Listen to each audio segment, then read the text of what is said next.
I'm Derek B., editor of the Peru Tribune, back with you for another edition of our daily video series, Tomorrow's News, where I tell you a little bit about what to expect in the next day's paper. Today is Thursday, December 19th, so I'll be telling you a little bit about what you can find tomorrow morning in the Peru Tribune on the 20th, or what you can find tonight at perutribune.com. In our lead story, Chad Abshire breaks down the federal budget deal that was passed Wednesday by the Senate. That already passed the House and now will go before President Obama for final approval. There's some interesting implications here for Miami County, particularly related to sequestration.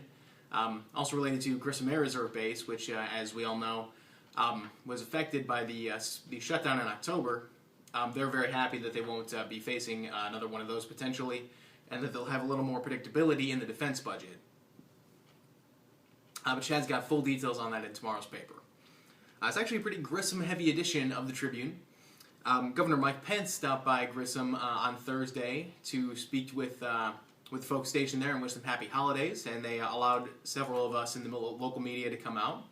I was able to speak to the governor and speak to some of the folks out there about what they have planned for the holidays and their feelings about the governor coming out to visit them. So it's really always exciting when somebody of that stature decides to come out to Miami County and to Grissom to see what we got.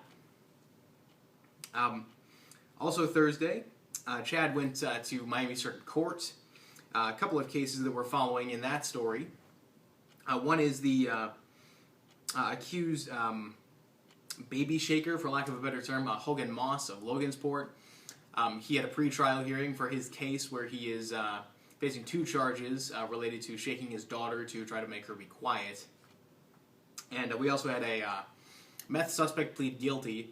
You can find out more about that case also in the Tribune and online. Finally, on our front page, Eric Stoff has a report from us from the Mechaniqua Board of School Trustees meeting Wednesday night.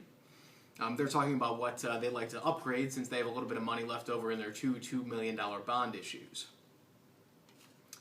Finally, on A1, we have a report from the Huntington Herald Press.